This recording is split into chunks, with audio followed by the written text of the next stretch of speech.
বউ, লিচু গাছে অনেক লিচু পেকেছে। ঘর থেকে ঝুড়িটা নিয়ে এসো তো, কয়েকটা লিচু পেড়ে বাজারে নিয়ে যাবো বিক্রি করার জন্য। ঝুড়ি নিয়ে এসেছি, চলো লিচু গাছের কাছে চলো।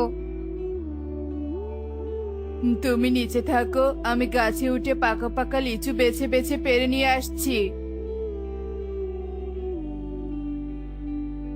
শোনো ইগলি, পুরো বনের কোথাও লিচু গাছ নেই, শুধুমাত্র আমাদের এই গাছটা আছে। বনের সব গরিব খ্যাত পাখিরা এই গাছ থেকে লিচু চুরি করতে পারে, তাই আমাদেরকে সবসময় লিচু গাছটা পাহারা দিতে হবে, যাতে কেউ এই গাছ থেকে একটা লিচুও চুরি করতে না পারে, বুঝেছো?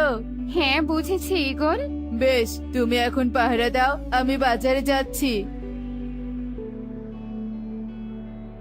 এই লিচু নিয়ে যাও, লিচু, পাকা পাকা লিচু, সুস্বাদু মিষ্টি লিচু। যারা যারা লিচু নিবে চলে এসো আমার কাছে, চলে এসো। এই লিচু শেষ হয়ে গেল, লিচু। দাদা, সে সকাল থেকে পুরো বনে লিচু খুঁজছি, বনের কোনো দোকানদারের কাছে লিচু নেই, একমাত্র তুমি ছাড়া। তা দাদা, লিচুর দাম কত টাকা? বেশি না রে, একটা লিচুর দাম মাত্র 100 টাকা। ওরে বাবারে, একটা লিচু 100 টাকা? এ তো সোনার দামের মতো হয়ে গেল। যাই হোক, খেতে যখন ইচ্ছে করছে, সোনার দামের চেয়ে বেশি হলেও কিনে খেতে হবে। দাদা, আমাকে 100 টাকার লিচু দাও তো। বেশ, দিচ্ছি। টুকি, ওই দেখ ঈগল কাকু লিচু বিক্রি করছে। আচ্ছা টুকি, বলতো লিচুর স্বাদ কেমন? আমি জানি না যে কনক, আমি লিচু কখনো খাইনি। তুই কি জানিস কেমন স্বাদ? না, আমিও খাইনি। আমি আজকে বাড়িতে গিয়ে বাবাকে বলবো আমাকে লিচু কিনে দিতে। আমিও মাকে বলবো। চল চল, এবার তাড়াতাড়ি যাই। টুকি আর কনক ওখান থেকে চলে যায়। এদিকে ঈগল অধিক দামে লিচু বিক্রি করতেই থাকে। এভাবেই সেই দিন কেটে যায়। পরের দিন ঈগল পুনরায় লিচু বিক্রি করতে চলে আসে। অন্যদিকে কিরে টুনি বোন, কাজ থেকে ফিরে ওদিকে কোথায় যাচ্ছিস? দাদা, আমার মেয়েটা লিচু খেতে চেয়েছে। কাল ওকে কত করে বলছি যে লিচু ধনীদের ফল, গরিবদের নয়। লিচুর দাম অনেক, আমি অত টাকা দিয়ে লিচু কিনতে পারবো না। মেয়েটা তবুও শোনেনি, বলেছি লিচু কিনে না দিলে নাকি স্কুলে যাবে না। তাই বাজারে লিচু কিনতে যাচ্ছি। তা তুমি এখানে বসে বসে কি করছো? আর বলিস না, আমার ছেলেটাও লিচুর জন্য বায়না ধরেছে, তাই এখানে বসে বসে ভাবছি লিচু কিনবো কিনা। দাদা, অত ভেবো না তো, চলো বাজারে গিয়ে দেখি কি অবস্থা। ঠিক আছে, চল। কালু আর টুনি এই বলে বাজারে ঈগলের দোকানের সামনে চলে আসে। ঈগল দাদা, লিচু কত করে বিক্রি করছো? আরে গরিব কাক, তুই আমার কাছে লিচুর দাম জিজ্ঞেস করছিস? তুই লিচুর দাম শুনে কি করবি? তুই তো লিচু কিনতে পারবি না, লিচুর দাম শুনেই পালিয়ে যাবি। হা হা হা হা হা। দাদা, এভাবে অপমান করো না। দাদা, আমরা গরিব হই আর ধনী হই, আমরাও তোমার মতো পাখি। অপমান না করে দয়া করে লিচুর দামটা বলো দাদা। আচ্ছা ঠিক আছে, বলছি শোন, একটা লিচুর দাম 100 টাকা, আর আমি 10টার নিচে কোনো লিচুই বিক্রি করি না। এবার বল, তোরা কয়টা লিচু নিবি? কি বলছো কি দাদা? একটা লিচু 100 টাকা? আমার কাছে তো শুধু 100 টাকা আছে। দাদা, আমাকে একটা লিচু দাও না। বললাম না আমি 10টার নিচে কোনো লিচু বিক্রি করি না। এই কালু, তুই চুপ হয়ে আছিস কেন? লিচু কিনবি না? না মানে আসলে দাদা, আমার কাছে মাত্র 50 টাকা আছে। তুমি আমাকে বাকিতে কয়েকটা লিচু দিবে, আমি কয়েকদিন পর তোমাকে টাকা দিয়ে দিব। হ্যাঁ দাদা, আমাকেও কয়েকটা লিচু বাকিতে দিবে, আমি 2 দিন পর কাজ করে পরিশোধ করে দিব। গরিব খ্যাত টাকা নিয়ে এসেছে লিচু কিনতে, যা ভাগ তোরা এখান থেকে, তোদেরকে আমি কোনো লিচু দিব না। দাদা, দয়া করে দাও না, আমাদের ছানারা লিচু খাওয়ার জন্য বায়না করেছে, একটু দয়া করো দাদা। ওরে ভিখারির দল, তোদের আমি লিচু কেন, খোসাও দিব না। যা ভাগ আমার দোকানের সামন থেকে, তোদের জন্য আমার ধনী কাস্টমাররা আসতে পারছে না। দূর হ বলছি। ঈগল টুনি আর কালুকে অপমান করে তার দোকানের সামন থেকে তাড়িয়ে দেয়। এভাবেই কয়েকদিন কেটে যায়। ঈগলের কড়া দামের কারণে বনের গরিব পাখিরা কেউই লিচু কিনে খেতে পারতো না। একদিন জানিস রে টুকি, আমার বাবা ঈগল কাকার দোকানে লিচু কিনতে গিয়েছিল। ঈগল কাকা লিচু না দিয়ে বাবাকে অপমান করে তাড়িয়ে দিয়েছে। হ্যাঁ যে, আমার মাকে অপমান করে তাড়িয়ে দিয়েছে। মাঝে সেদিন বাড়িতে এসে অনেক কেঁদেছিল। শোন যে, ওই অহংকারী ইগল যেহেতু আমাদের বাবা মায়ের কাছে লিচু বিক্রি করেনি, সেহেতু আমরা ওই ইগলের লিচু গাছ থেকে লিচু চুরি করে খাবো। তুই ঠিক আছে বলেছিস, চল চল আজকে লিচু চুরি করবো। এই বলে ওরা দুজন ইগলের ঘরের পেছনে থাকা লিচু গাছের কাছে আসে আর চুপি চুপি গাছে উঠে কনক যেই না একটা লিচু ছিঁড়ে ঠিক তখনই ইগলের গলার স্বর ভেসে আসে। এই কে রে কে লিচু গাছে লিচুর পাতার শব্দ হচ্ছে? কনক, ইগল কাকু বুঝতে পেরেছে, চল পালাই। ইগল ঘর থেকে বেরিয়ে আসতে না আসতেই টুকি আর কনক পালানোর উদ্দেশ্যে ছুটতে থাকে। ইগল ওদের দেখে ওদের পিছু পিছু তাড়া করতে থাকে। এই বাচ্চাদের দল, দাঁড়া বলছি। আমার কাছে লিচু চুরি করা আজ শুধু একবার তোদের ধরতে পারি, তারপর দেখাবো মজা। কনক, এবার কি হবে যে? কিছুই হবে না, ইগল কাকু আমাদের ধরতেই পারবে না। একটা লিচু চুরি করেছে, ওই যে সামনে নদী দেখা যাচ্ছে, নদীর ওই পাড়ে গিয়ে লিচু খাবো। তুই ভয় না পেয়ে আমার মতো দ্রুত ছোট, বুঝলি? হ্যাঁ, বুঝেছি আমি।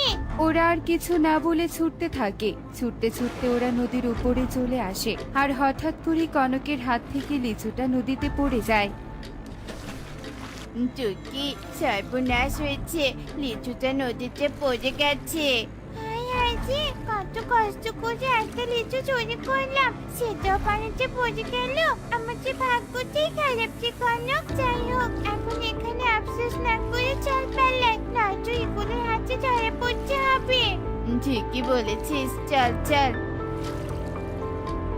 পালিয়েছে, নয়তো ওদের হেব্বি শিক্ষা দিতাম। বাচ্চাদের দল কোথাকার, আজ থেকে লিচু গাছের পাহারা বাড়াতে হবে। যাই গিয়ে গিন্নিকে এসব বলি।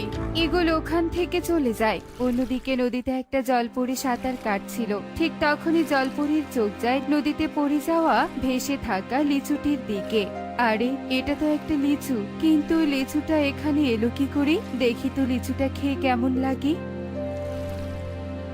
জলপরি এই বলে লিচু হাতে নিয়ে খেয়ে ফেলে। আরে বাহ, লিচুটা তো অনেক সুস্বাদু। এমন সুস্বাদু লিচু তো আমি কখনো খাইনি। লিচুটা খেয়ে আমার মনটা ভরে গেল। এই লিচুর বীজটা আমি এখানে রোপণ করব আর রোজ লিচু খাবো। জলপরি এই বলে ডুব দিয়ে পানির নিচে থাকা প্রাসাদে চলে যায়। এভাবেই কয়েকদিন কেটে যায়। একদিন জেলে তোতা নদীতে এসে নদীর পানিতে থাকা সেই লিচু গাছ দেখে বলে, আরে এ আমি কি দেখছি, পানিতে লিচু গাছ? এমন লিচু গাছ তো আমি কখনো দেখিনি। গাছটাতে কি সুন্দর লিচু ধরে আছে। টাকার অভাবে যারা লিচু কিনে খেতে পারেনি, যাই ওদেরকে ডেকে নিয়ে আসি, সবাই মিলে এ গাছের লিচু খাবো। তোতা দেরি না করে সাথে সাথে বনে আসে আর সবাইকে পানিতে থাকা লিচু গাছের কথা খুলে বলে আর সবাইকে নিয়ে লিচু গাছের কাছে চলে আসে। সত্যি তো, পানিতে লিচু গাছ, কত বছর লিচু খাইনি। চলো দাদা দিদি, লিচু খাই। সবাই টুনির কথা মতো লিচু খেতে থাকে। ঠিক তখনই জলপরি ওখানে চলে আসে। এই পাখিরা, এই তোমরা আমার গাছের লিচু খাচ্ছ কেন? তোমাদের তো সাহস কম নয়। আমি তোমাদের আজ শাস্তি দিব। জলপরি, আমরা ভুল করেছি, আমাদের শাস্তি দিও না। আমরা জানতাম না যে এটা তোমার লিচু গাছ। আসলে অনেক বছর লিচু খাইনি তো, তাই লিচু দেখে নিজেদেরকে সামলাতে পারিনি। অনেক বছর লিচু খাওনি মানে তোমাদের বনে লিচু গাছ নেই নাকি? আছে একটা গাছ, সেটা ইগল দাদার। ইগল দাদা আমাদের মতো গরিবদের কাছে লিচু বিক্রি করে না, আর আমাদেরকে কখনো একটা লিচু এমনিতেও খেতে দেয় না। ইগল দাদা অনেক অহংকারী আর লোভী। তুমি আমাদেরকে শাস্তি দিও না জলপরি। তোমাদের গল্প শুনে তোমাদেরকে শাস্তি দেওয়ার রুচি আমার চলে গেছে। আমি তোমাদের শাস্তি দিব না। তোমরা যত খুশি লিচু খাও আর বাড়িতেও নিয়ে যেতে পারবে। ধন্যবাদ জলপরি তোমাকে। এই বলে টুনিরা জলপরির কথা মতো লিচু খেতে থাকে আর লিচু খাওয়া শেষে কিছু লিচু নিয়ে বাড়ির দিকে চলে আসতে থাকে। পথেই ইগলের সাথে তাদের দেখা হয়ে যায়। এই গরিবের দল, তোরা এত লিচু কোথায় পেলি রে? হ্যাঁ, কোথাও থেকে চুরি করেছিস নাকি? দাদা, আমরা গরিব হতে পারি কিন্তু চোর নই। আমরা নদীর পানিতে থাকা লিচু গাছ থেকে লিচু নিয়ে এসেছি, বুঝেছো? এই চল তোরা, চল। কি নদীর পানিতে লিচু গাছ আছে আর এরা সেই লিচু গাছ থেকে লিচু এনেছে? না না না না, দেরি নয়, আমাকে এক্ষুনি সেই লিচু গাছের কাছে যেতে হবে। আমি ওই লিচু গাছের কাছ থেকে সব লিচু নিয়ে আসবো আর বনে কড়া দামে বিক্রি করবো। ঈগল লোভে পড়ে সাথে সাথে নদীর পানিতে থাকা লিচু গাছের সামনেই চলে আসে। পাখিগুলো তো ঠিক কথাই বলেছে, এবার এই গাছে লিচু বিক্রি করে আমি অনেক ধনী হয়ে যাব। ঈগল পাশে থাকা জলপরীকে না দেখে যেই লিচু ছিঁড়তে ধরে, ঠিক তখনই জলপরী বলে ওঠে, এই ঈগল, এই তুই আমার গাছের লিচু ছিঁড়তে পারবি না, চলে যা এখান থেকে, চলে যা। এই গাছ তোর নয় রে জলপরি, এই গাছ পানির। আমি এই গাছের সব লিচু ছিঁড়ে নিব, তুই কিছুই করতে পারবি না। এত বড় কথা! তুই বনের গরিব পাখিদের অনেক অপমান করেছিলি এই লিচু নিয়ে। পাখিরা আমাকে সব বলেছে, বাঁচতে চাইলে এক্ষুনি চলে যা, নয়তো শাস্তি দিব। আমাকে তুই কোনো শাস্তি দিতে পারবি না, আমি সব লিচু নিয়ে যাবই যাব। তাই নাকি? দাঁড়া, দেখাচ্ছি মজা। এই বলে জলপরি রেগে মেগে জাদু করে ঈগলকে একটা লিচু গাছ বানিয়ে দেয়।